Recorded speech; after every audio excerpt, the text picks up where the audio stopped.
Let's now get you what is happening in Russia, which is all set to go to polls on the 17th of March next year. The candidate, the frontrunner and even the winner is likely to be Vladimir Putin himself, who will be inaugurated in the month of May next year. Now, the upper house of the Russian parliament voted for the dates earlier today, essentially starting the election campaign. And our next report tells you as to what this election to elect the president means for the people of Russia, so long as Vladimir Putin is around. The dates have been announced. Russia is set to go to polls on March 17th next year. This would be Russia's first elections after the Ukraine war began. And voting is also set to take place in what Russia calls its new territories. These are parts of Ukraine that are now controlled by Russian forces. Russia formally annexed these territories in September last year.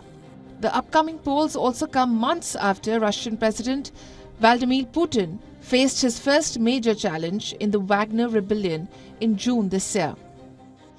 But the leader of the Wagner group is dead, and so is any serious threat to Putin's undisputed authority. Putin is yet to officially announce his re-election bid.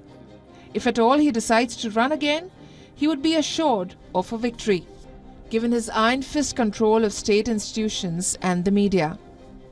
A pro-war Russian nationalist, Igor Girkin, expressed his willingness in November to run for president.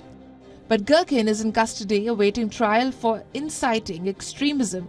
He added that the March election would be a sham, with the winner already decided. Russia's most famous opposition voice, Alexei Navalny, is also in jail. 3 years ago, he boarded a plane at an airport in Siberia and fell sick. Germany later said it had an unequivocal evidence that Navalny was poisoned. He was later jailed upon his return in 2021. But Navalny is not the first or only Kremlin critic to meet such a fate. One Vladimir Kara-Murza was sentenced to 25 years in prison on charges of treason. This was the harshest penalty ever served to an opponent of Russia's war in Ukraine. Kara-Murza is a long-time opposition politician, historian and activist. Back in 2015, Russian politician and Putin critic Boris Nemtsov was gunned down while walking across a bridge in central Moscow. The Kremlin denied involvement in the killing. However, it's not that Putin always runs alone and wins. In last election, held in 2018, 7 candidates ran against Putin. Communist strawberry tycoon Pavel Grudinin came second with just under 9 million votes, while Putin got 56 million votes.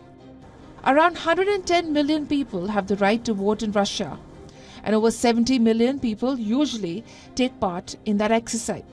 The turnout in last elections held in 2018 was 67.5%. Many observers believe Putin's war in Ukraine had become rather unpopular over the course of the year. Some pro-military voices have also been critical of the heavy war casualties this year.